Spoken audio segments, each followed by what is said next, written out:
Hello, everyone, and welcome back to Confessions of a Loveaholic. I am your host, Emmy Hernandez, and I have an incredible guest for you today. Her name is Laura Ordile, and let me tell you, does she have a powerhouse bio? And you'll see why in a moment, why I invited her to the show.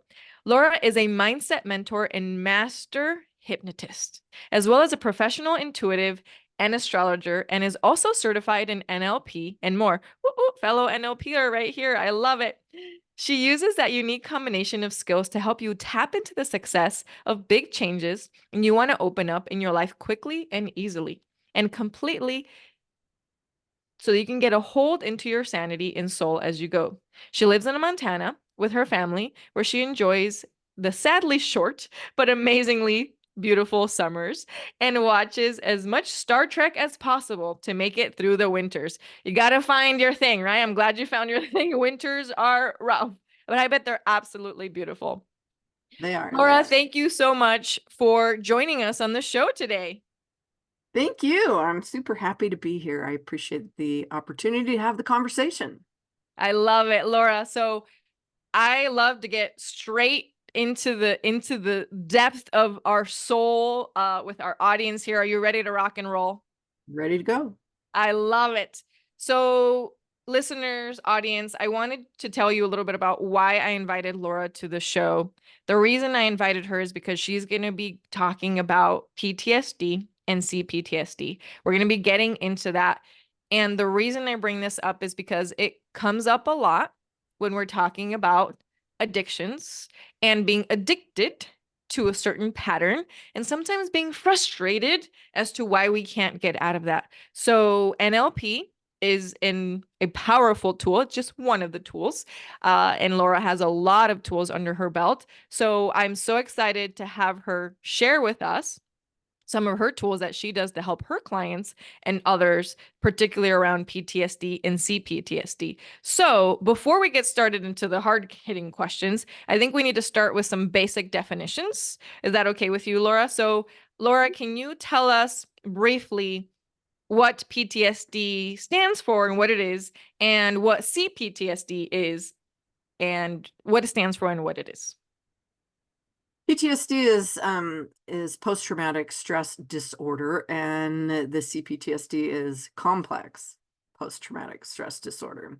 And basically what it is, I kind of hate to simplify it this much, but it's a conglomeration of symptoms that are put together that you're struggling with, that are causing conflict in your life, that are kind of hijacking your life, I guess I would say, in a way, and not allowing you to function in the way that you should be functioning. So that's a very basic, very simplistic way of putting that, but that's kind of it in a nutshell. I think that's a really good way of putting it. And simplistic sometimes works much better than making it complex.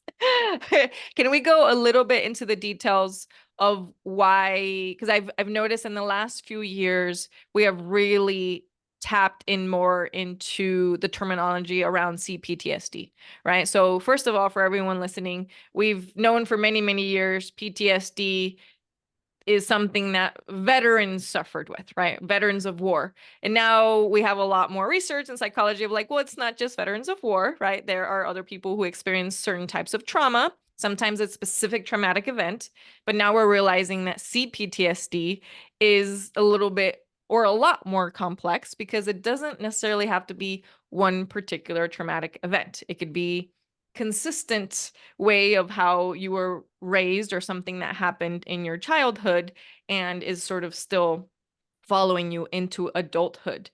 So, Laura, thank you so much for those definitions and getting us started with all of this. So, tell us, what happens in the mind that brings about PTSD?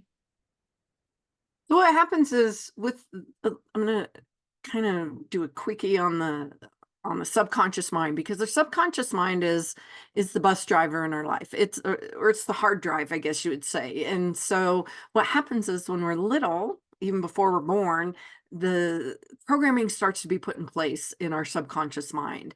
And that happens for, our first several years of life, and then of course it's added to throughout. But that first probably 7 years or so, it's the foundation. It's like the base programming that's put into play for going forward in life. And so our subconscious operates on that information, and our subconscious's job is always to keep us safe in whatever way it needs to. That's not always a comfortable, easy way. That can be a very difficult situation. Sometimes it is illness, sometimes it is fear, anxiety, depression, migraines, addictions, all of those things that are out there. And you might be thinking, well, that's crazy. Why would that happen?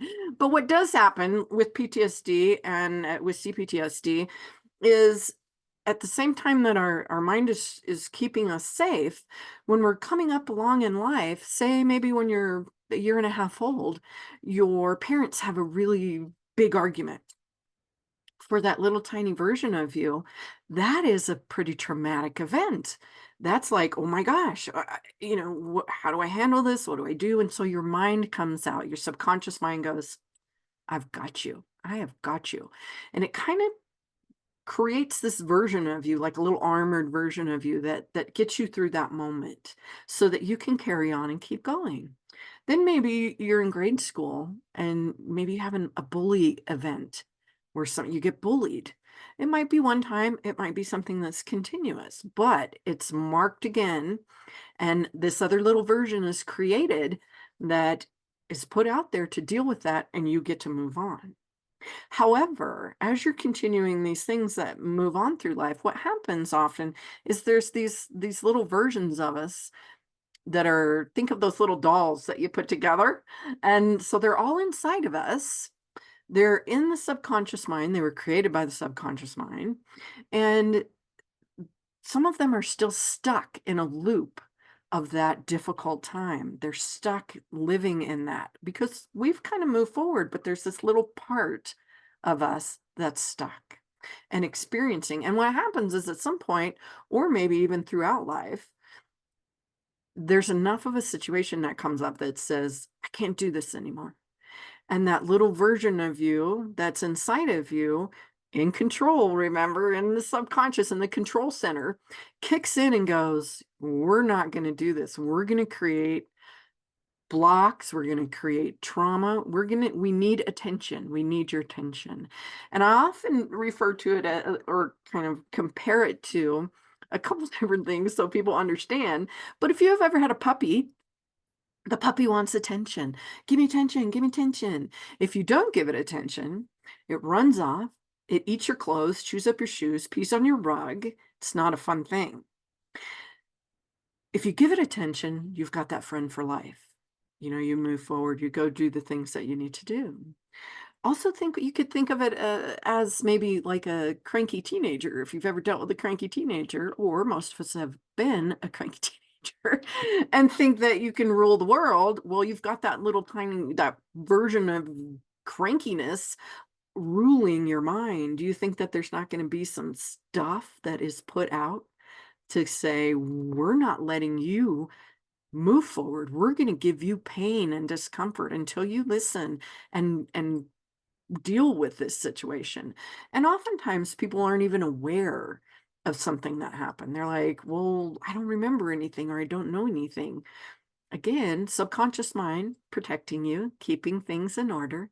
But what needs to happen is, in hypnosis, sometimes in NLP, but accessing the subconscious mind, you go in and you have this conversation with the subconscious mind that either reintegrates or clears that little version of you, so that now there's no angry little puppies or people in your mind to bring about the difficulties, to start that. And sometimes people will say, well, but my symptoms are physical. It's not just a mental thing.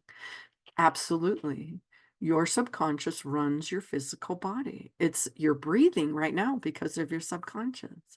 You go to sleep and your body still moves and all the things are functioning regularly. You're speaking because your subconscious mind is making that happen. And So it absolutely, if there's something in the driver's seat in your subconscious mind that says, I'm not liking this, and it wants to push the button of pain, ooh, we're going to give you migraines because we don't want you to move forward. That could be dangerous, and we want to deal with this right now. It's going to do that. Is it the best system? No, but it's our system, and it's the way that it works. And something you have to remember is that however much you want the change, however much, and I understand people get desperate. They're like, I want the change. I'm serious. How come I can't make the change happen? Because you've got that bus driver who's operating on that information in that hard drive. And sometimes you need to go in and delete some of those files that are in that drive, clear the programming that's not useful anymore, the stuff that was put in at that foundational level, which might say it's not safe for you to be in a relationship because don't you remember all the trouble that in this relationship? Maybe there was abuse, maybe it was fighting all the time, maybe it was something. Don't you remember? No, you don't remember, but it's in there going, no, no, it's not safe. And so every time you're like, ooh, I want a relationship, you might start to have one and then disaster strikes. Or you have another one and it's like, ooh, this is not good. And you get into a difficult situation and you just can't quite get there. And you're like, what the heck? It's that bus driver going, I'm going the same direction when you're going, hey, let's take a left right here. It's like, no, no, no. That's change. I don't know what's down that road. We've got to keep going this way. So until you go in, reprogram the GPS, the directions, take care of the files, however you want to think of it, you might struggle with those changes that you want to make in your life. So that was a lot. Did all that make sense? I love it, Laura. Yes, yes, yes. We're gonna break it down for everybody here because there's when it comes to PTSD, it is so much and it is so complex. And Laura and I were talking offline about this, and like we could literally talk about this for days, weeks, and probably months on end, and we would never be done. Don't worry, we're not going to do that too here. But as an introduction to this, one of the reasons that NLP is so powerful and so important to me is I can tell you NLP saved my life. There was I had a situation where at 18 years old, I witnessed a violent murder. And because I had invited this person to this particular event, I thought that it had been my fault. Obviously, I didn't commit it. I did not participate in this.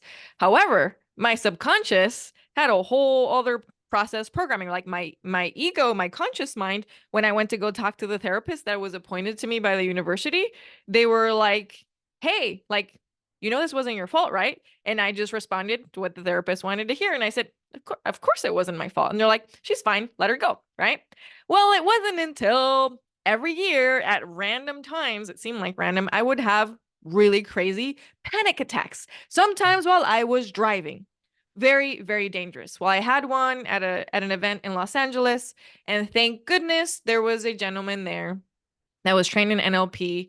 And I can tell you by this point, I had had panic attacks for 15 years. I'd been in the hospital multiple times, and at the hospital, they would just tell me, like, breathe into the brown bag, and we don't know why this happens. It just happens. And I was so frustrated until finally, in 15 minutes, this gentleman did this technique with me, a specific NLP technique. And in 15 minutes, I was quote unquote cured. I don't like to call it cured. I know we have better terms for that, but it shifted energetically in my nervous system. I can tell you that story because now when I think about it, I smile. As crazy as it is, we were able to consciously shift. I still have the memory, but I changed the pain receptors in my nervous system for it to make me laugh because we had a specific situation. And since that moment, it changed my life. So I have not had panic attacks in a decade because of that moment of that man choosing to do that. So I'm a huge fan of NLP specifically for traumatic events. I think for me, it gets a little bit more complicated when there's complex PTSD, but for specific events, it's easy to scratch the record. So Laura, I know you're an expert in NLP and many other modalities. Can you tell us maybe a situation or maybe some that either a hypothetical or something that you've walked a client through where you've used all of your, I would say, magic tools? Because NLP, I think a lot of people, well, some people are familiar, some aren't. But the fact that you are a master hypnotist and an astrologer, like I want to know how all of those go together, because that's something that I do something that's not hypnotism, but in recodes, it's rewiring the unconscious programming, which is super cool. But astrology is not something that I'm an expert in at all. So I want to know how all of those things go together and how you create magic for your clients. Oh goodness. That astrology is amazing because it's such an affirmation and an explanation of who we are in the world and who we're meant to be. And oftentimes we get shut down in who we're meant to be. You know, there's people who the elements are a big part of astrology, and there's a lot of people who, especially like in the fire element, they are fiery and they do speak the thing, and they're probably told from a young age, you're too much, you need to calm down, you need to quiet yourself, you need to, you know, shut that off.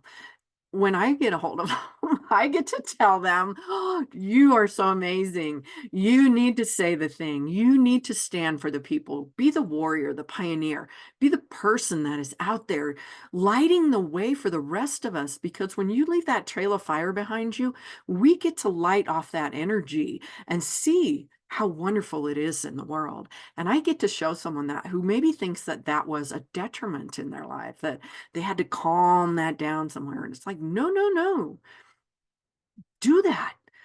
Put that out there in the world and be a part of who you are. People who have a lot of water in their chart are told, you're too emotional, you're too sensitive, you're too Scorpios, you're too intense, you're too all of these. But if I can explain to them about the magic that's in that and how to use that to their benefit, and to understand that, you know, you're kind of, you're in the big waves in the world of emotion. You're navigating that when the rest of us are on the lazy river, not understanding what you're navigating. But if you know that and you see that and you understand that, then it's so much better for you in the world of going, I don't understand why I'm feeling this, or why I'm at such a high level, or what's going on, or how come nobody gets me, or whatever it is. I help them to bring that together with astrology and say, you know what? And here's some of the energies that are going on now. Work with that, play with that, lean into this, lean into the best parts of who you are, because that makes the magic happen. That's what astrology does. And I love it. And when I work with hypnosis and NLP, go really a lot together to me, because oftentimes some of the terminology that I'm using in hypnosis is kind of NLP-ish, NLP based, and because it's all conversations with the subconscious, and you're kind of directing that in the way that you go. And one of the things with PTSD and CPTSD is that there's normally a root that's going to come in at some point. It's like digging a sliver out that's deep down in there. And it's not about, so if you think of, how else would it be? Maybe that little sliver is a seed that's grown this big weed in your life. And some people are cutting off the little pieces or pulling it off in a little bit, but that root is still down in there. So those things are going to keep coming back. The panic, the IBS, the whatever it is that's there, that's presenting for you, which is a ton of different symptoms that can be in place. But until you go get that root out and pull that out so that there's nothing there to grow from, to lead from, then all the symptoms disappear. I worked with a wonderful woman the other day who had PTSD, and she had 17 different symptoms that she was, big symptoms that she was struggling with: anxiety, panic, IBS, hypervigilance, some really deep ones that are there. And we went through, the program that I do is 6 to 7 weeks or so. Sometimes it doesn't take that much, sometimes it takes a little more, but that's kind of what we found is the sweet spot. And so at that after that sixth session, she said, I'm not exactly sure. I don't know what happened, but it's gone. They're gone. It's not there anymore. And the symptoms literally were gone. So it wasn't that she wasn't having one thing or two things. It was like these things were gone.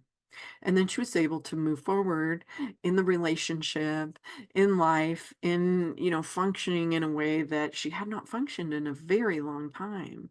And that's incredible. That's so incredible when you're able to do that. And oftentimes people don't realize that they're struggling with all of those things, and that it could be based on something that you're not even aware of, that's not even there.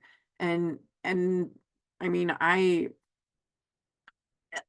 there's so many great stories. There's my mentor actually worked with a gentleman who struggled throughout his life with different things and finally came to her, and one of the things was that he stuttered. And he's like, even if we can just improve it in some way, do something. And so they went back, and some people remember some of these things, some people don't, or remember little pieces, whatever. It's all, you can't do it wrong. I want people to know you can't do it wrong. And so through the process of working with this gentleman, he had a little memory in hypnosis of being barely a little over a year old. Maybe he was just toddling, just walking, and he was so excited. They were having a party in the house, and he was running in to go get one of his toys, in the kitchen, and he ran in and he fell. And when he fell, he grabbed onto the tablecloth. And of course, with the tablecloth came the cake and the things that were on the table. And it was like, oh no, mom's upset, everything's upset. Well, it's just like, he couldn't speak. He didn't know. And he's trying to say, I was an accident. I didn't mean to, and all of that. And so then comes out of hypnosis, and he's telling her about this thing that he all of a sudden remembered, and was like, wow, and he had asked his mom at one point, did I stutter my whole life? Yeah, ever since you could talk. When you started talking, this was before he started talking that this happened. But he was telling her about this situation, and it took them both about 5 to 10 minutes. And then they realized he was no longer stuttering. It was gone. It was gone. That, all of his life, he was dealing with that because of that one little tiny incident that happened back then. That's the magic of working with the subconscious mind and working. And what people don't realize too sometimes is they'll be like, but I was fine, until with PTSD, if you think about like a walnut, you're this little walnut. And throughout life, you have like little slabs, heavy slabs or concrete or bricks, however you want to think of it, little bricks that are piled up on top of this walnut. Pretty tough. Walnuts are pretty tough. They're going to stay in a piece. Keep adding the bricks and incidences. And then when you were this old, and then when you were this old, and then there's that moment, and boom, it cracks. It cracks. And so people think sometimes that people who have been through a lot, they're probably more resilient, right? They're probably more resilient, more so than the guy who came up with not so many things happening. That's not necessarily true, because think of those things that are put on, and then it just takes that one last thing, and that one cracks. And that's it, then they can't function in life. Then they're turning to alcohol or drugs because they can't handle it. They're having nightmares, and maybe they don't even know what the nightmares are, but they know they're waking up screaming. Or they have that one thing that happens at work, and that's it. They can't do it anymore. They can't going to work is like they start to have panic attacks when they go to work.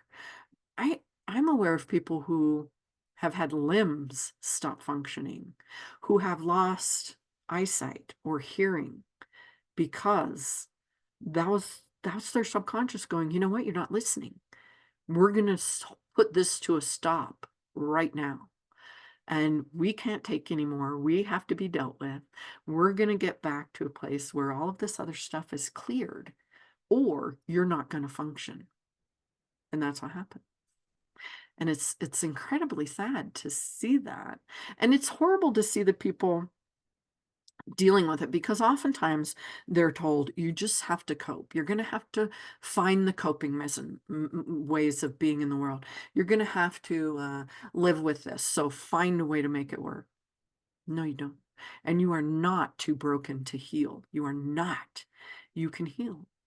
And no matter what someone says about, well, you breathe in the bag to get yourself through it. You don't have to keep breathing in the bag to get through it. You have to go find that little seed, that little splinter, and dig it out and change the way that you move forward, change the associations of life from that point forward. That's the difference that makes the difference in life. So I love that, Lori. And thank you so much for explaining the foundational work that is critical to this, right? Because it's not about you remembering. I have these conversations all the time with people. They're like, well, I don't remember that this happened or that happened. Like, what's that got to do with anything now? It's like, well, you don't remember it. Actually, it was passed down in your DNA for a very long time in your lineage. Of course, you're not going to remember it. And here's the best part. You don't need to remember it in order to be healed. And this is the difference between root work versus just chopping the top of the flower, and it's like it keeps growing back. You're like, I don't understand. Well, like, of course not, because we have to dig out from the root, as you discussed. And this is why this work is so critical and so important, because when it comes to addictions, too often too many people want to work from the place of willpower. And I tell them, when it comes to PTSD and CPTSD and any level of addictions that you've had for a long time, willpower is not going to cut it. I'm sorry. Willpower and just how much you really want it is not, it's not enough. You have to work with a professional like Lori, like myself, like others who are experts in this field, to truly get to the root of something that you don't know is happening, because by default, if it's subconscious, you can't verbalize it. I always have so much fun and I laugh, not in a judgmental way, but really, like, I want people to understand, when you go to a workshop and someone tells you, okay, well, write down your top 3 limiting beliefs. I scoff. Okay. Here's why. You don't know what your limiting beliefs are. If you did, you wouldn't have them. You would have addressed them already. Okay, so whatever top 3 or top 1 limiting beliefs you think you have, that's great starting place, but only a professional can help you get to the true root foundation of that, because I can promise you, whatever you think it is still only a symptom. What are your insights on that, Lori? oh yeah, I totally agree with that. And it's so funny as you start to dig back, but it it is based in like some of that foundational stuff. Again, you might not realize that maybe your whole childhood, your dad, said money doesn't grow on trees, money doesn't grow on trees, or you have to work hard for money, or whatever it is, or you don't want to go work for yourself. It's too hard. You'll never have a life. You don't want to do that, not meaning anything, trying to protect you, trying to raise you in a good way. But that's one of those little foundational lines that's in your programming. So when you move forward, you might be tripping all over your place with money, not handling it well, not saving it, not making more, not being able to progress and go up to the next level, or whatever it is. Maybe you do want to be an entrepreneur and you can't, because there's this huge fear that's there about, no, that's not the way it's supposed to be done. But it can also be, that there's something that, like you said, happened in that life that you saw. Maybe there was an addiction thing that was going on, and maybe you did see a family member in that addiction, or maybe it is something. And I definitely kind of go and believe in that ancestral line of bringing things forward. The great thing with that is you can also bring forward the good energy of that ancestral line, bring forward the power, bring forward the amazing things that we're supposed to have. And that's also something that NLP and hypnosis can do. The subconscious doesn't just clear the things. When I'm working with someone, I'm adding in the good stuff. I'm adding in the confidence, the motivation, the focus and clarity, the whatever it is that you want to amplify in your life. We can do that. We can turn that stuff up in a way that's like wonderful. So it's not just about getting rid of those things. It's about turning up and amplifying the things that you do want in your life.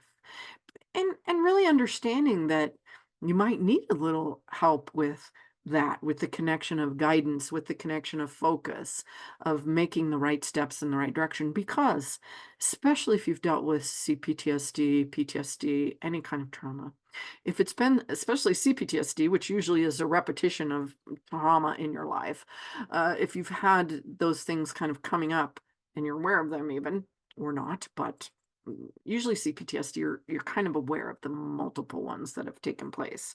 Not, and then you have those underlying ones that you're not aware of.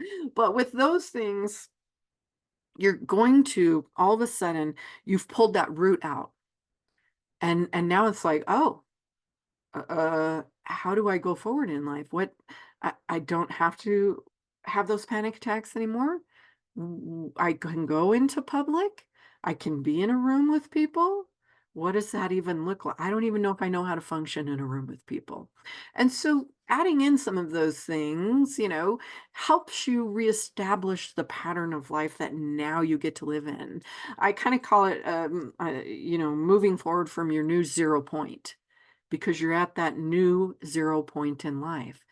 It's a whole new way of going forward, and it's not going to be based on the old way. You're not going to, if you have IBS, you live your life around a toilet, unfortunately, around sometimes food, around all of that. When you clear that, it's like you still have some of the kind of ingrained habit. So it's like releasing some of that along the way too. It's like, oh, this feels different. I don't know what this feels like. So getting used to that, getting used to a new way of life. Hypnosis can help with that, can boost some of those things so you move forward smoothly, easily, open the way to that wonderful path that's ahead of you without any obstacles. Wow. I love that, Laura. And this is so important for everyone to understand that everything that we're discussing around these tools and these modalities, the power of it is not, half of it is removing the things that no longer serve you, but the other part is understanding that the person that you're working with, for them to understand what new software to install, because the universe does not like voids. Okay. So if you just remove something, your ego will rebel. You can't just remove something. You need to replace it with the new software, the new belief structure, the new belief system. And I love that you say that it's a new 0 point. I call it net neutrality, getting my clients to their nervous system where safe love feels good as opposed to chaotic love, right? There are Yeah. a lot of people are addicted to toxic loops. So I love that. So that's net neutrality, net zero. I love it. Laura, how can people find out more about you? What's your website? How can people contact you so they can get the help that they need and learn more about helping them getting the help that they need with PTSD or CPTSD and anything else that they can learn about your magic?